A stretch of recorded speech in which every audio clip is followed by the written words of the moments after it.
Hi there, my name's Vince from mymatevince.com, and in this video today I'm going to show you the developments of the Nintendo Switch XL that I was working on last week.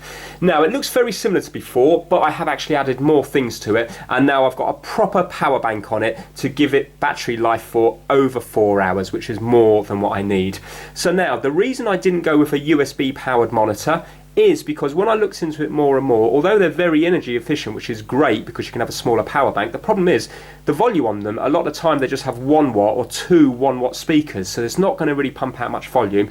And also as well, they normally have their ports down the left hand side or the right hand side, so then I'm going to have cables sticking out the side of it. As well as that, the ones that I liked were £300, and then if I wanted to have the cable sticking out the back, they were making you buy another dock, which was like £80, and then that's just getting too expensive for this kind of homemade project. As well, I thought about going for a smaller screen, but the problem with going for a smaller screen, although it's going to be much more portable, you're then going to have to stick this on the back of it and a power bank, so the screen has to be a certain size to allow you to get the Switch and a power bank and the portable dock onto it. And as well as that, I kind of thought, well, that defeats the purpose. Yes, it would be nice if Nintendo made a slightly bigger Switch, but if you're doing this yourself, then realistically you're going to be sticking components onto the back unless you're going to really get into it and start printing out the circuit boards and stuff. So I thought to myself, I'm going to keep it big because really that's how I want it, because I've got my Switch for portable mode, I've got my TV for TV mode. This is going to be for tabletop mode, or for example, if you want to play it in your garden in the summertime, or if you're going camping and you want to take it with you, or if you want to play it in your car where you can rest it on your lap. Because let's face it, something like this is not going to be portable for you to be able to carry around. It's just too heavy. Even if you go for the lightweight monitor, all the other things added onto it still weigh 4 to 5 or 6 times the amount of the Nintendo Switch, so it's just going to be too much. So what I've done here is I've kind of gone over the top, and I've added a PS Vita to it, I've added a projector to it, I've got the dock built into it, I've also got a main flash adapter built in so I can use my other controllers on it, like the Wii U Controller or a PlayStation 4 controller.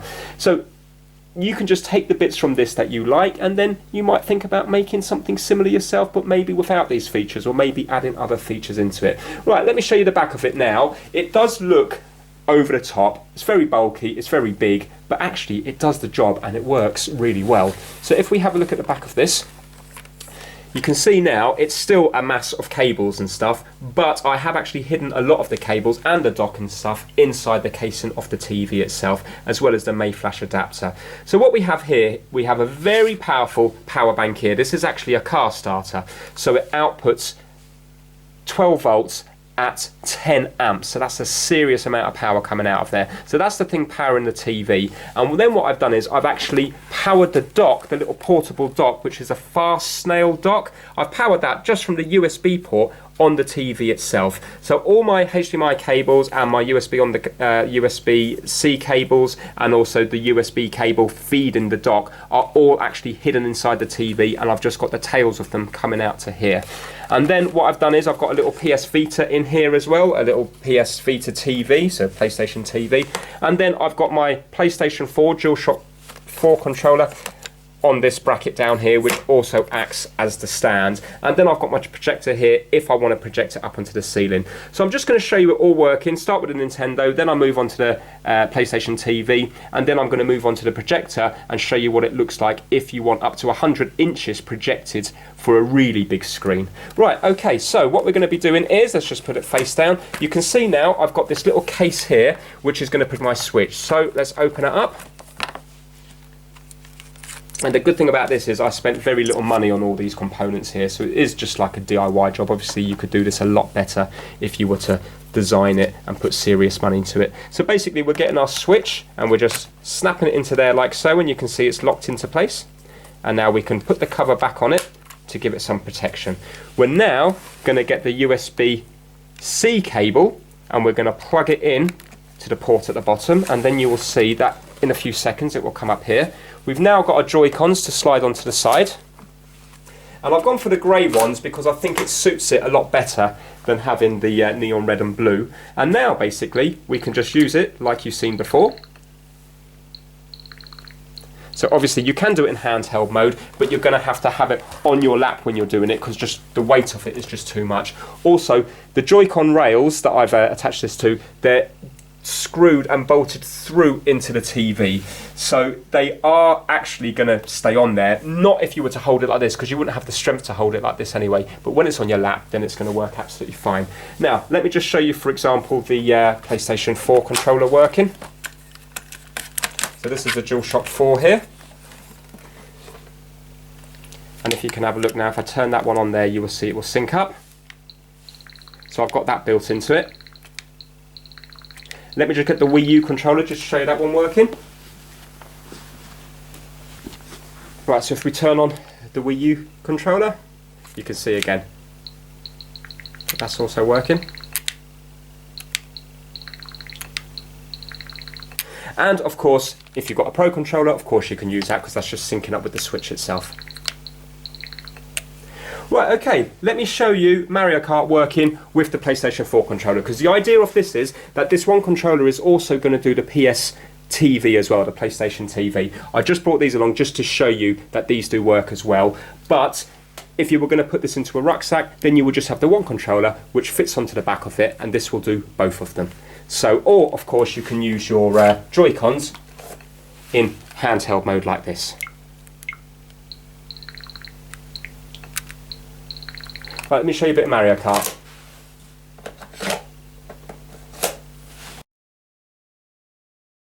Now, because this is the PlayStation 4, the DualShock 4 controller, it does have motion controls, and because it's using the Mayflash Magic NS adapter, then the motion controls will also work. Also, another question I had in the last video was, do the motion controls work when it's like this? Well, they do. So if that's on your lap, then you will be able to do that if you're using the Joy-Cons.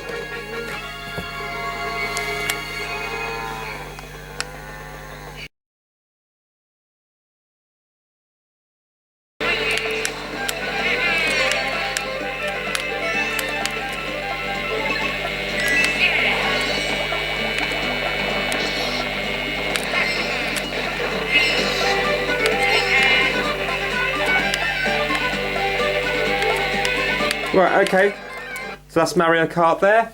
Obviously, when you're playing it on 4-player mode, then with the split screen like that, then it looks much better on the bigger TV.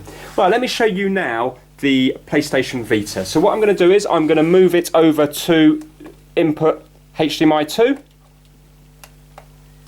And now I just need to turn on the PS Vita, which is at the back here. I need to now sync it up to the Vita. Right, so you can see that that is now synced up wirelessly. And if you wanted to use the Joy-Cons, you can actually use them, because you can buy a Cronus Max adapter and then plug the Mayflash adapter into that, and that will let you sync up and play with the Joy-Cons on the PlayStation TV. And if you're interested in that, see my video where I talk about different uses for miniature technology, and then you will see it working on that one there. So let me just show you this one working here now.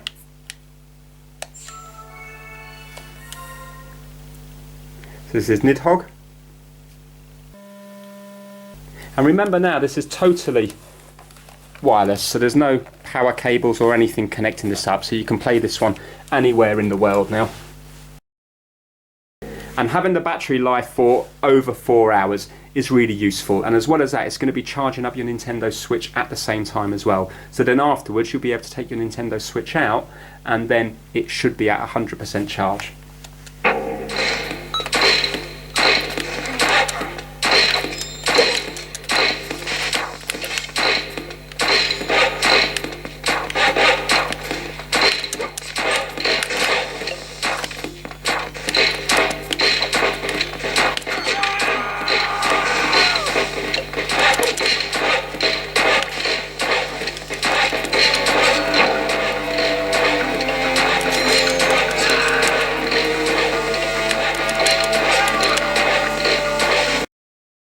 Right, okay, so now let me show you the projector working up onto the ceiling.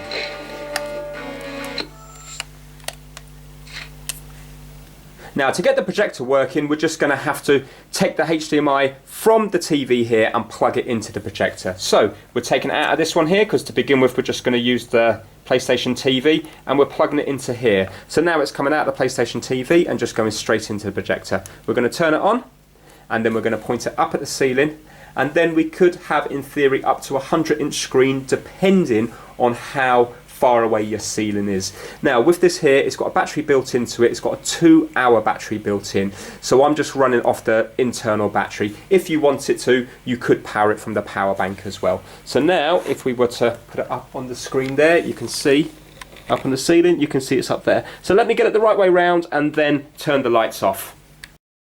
Okay, so you can see over there now, and it's pointing up at the ceiling, and you can see now that I've got the PlayStation TV up on the ceiling. Everything's still wireless, there's nothing attached to it at all. And that will equate to around a 70, I think it's a 74-inch screen, depending on how far away the ceiling is. So in my house here with my ceilings, it equates to 74 inches. Right, let me show you a bit of gameplay. It's good to Skyforce anniversary. So I'm still using the DualShock 4 controller here. Right, you can see me moving around the place.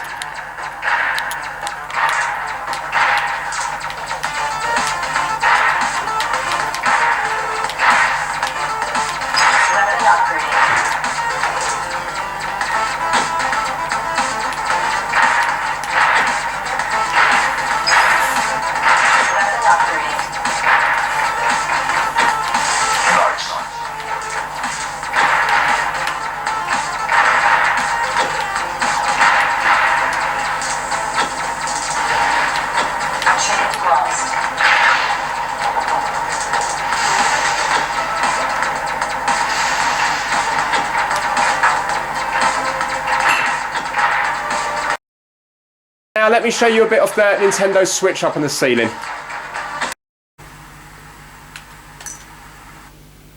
Okay, so this is the setup here when you want to use a Nintendo Switch in projector mode. So out of here we've got a USB cable that feeds the portable dock that's built into it, and then basically we have the HDMI cable going straight into the projector here, and as you can see it's just projecting there at the moment. When I plug this one in here, so if you have a look you can still see that the Nintendo Switch is working there. When I plug this one in here, you will see that after a few seconds, so I've plugged it in there now, it will come up there.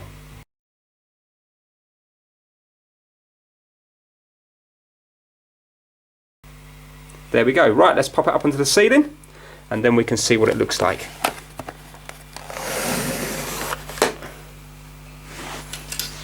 Right, again, it's up there now, so let's turn the lights off so it looks good. Now if you want to set up the PlayStation 4 controller again to the Nintendo Switch, there's a little sync button on the back of the TV that will then correspond to the Mayflash adapter inside it, and then it will sync back up to that. But right now I'm just using the Nintendo Switch Pro controller.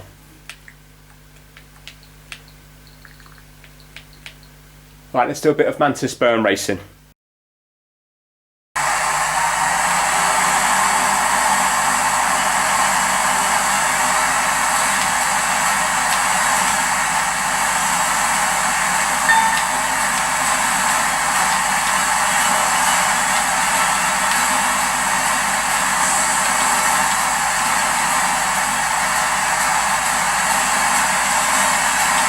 So as you can see, it looks good. Now with the projector, it's only actually 480p, but because the colours and everything looks good, you seem to get away with it. It doesn't really spoil the experience.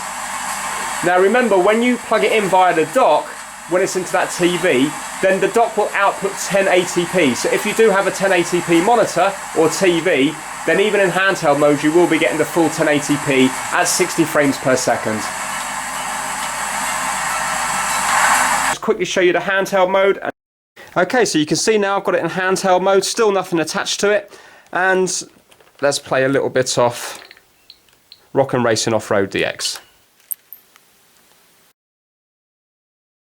3, 2,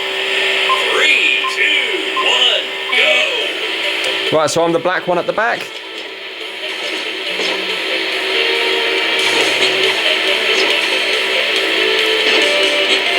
Now on a game like this where the cars are very small, it's quite nice to have the bigger screen to look at.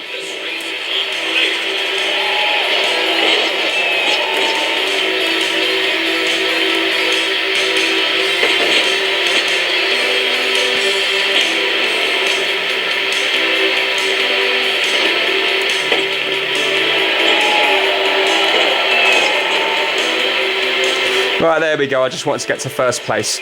Right, okay, so as you can see, for me, this works perfectly for me. For you guys, you might not want the projector on there, you might not want the PlayStation TV on there, in which case then you're going to save a bit of room and also save a bit of weight as well. But for me, this is kind of my ideal setup, and that's why I've done it. And now my Switch is nice and protected, and if I do want to take it out and play it in handheld mode, it's not a problem. Take out the USB-C, pop that open there, and then all we have to do is unclip it from the back case like so, and then you just pop your Joy-Cons back on,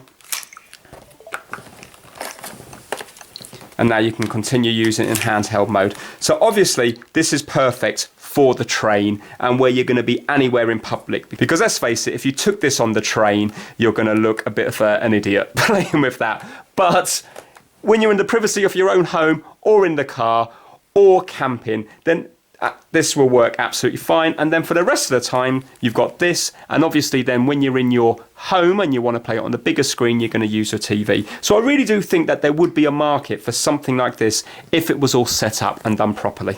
Right, I hope you enjoyed this video. This is going to be my final one on this now. Hopefully others will make better variations of it. Please give it a thumbs up if you liked it, and please subscribe for more how-to videos. Take care, bye now.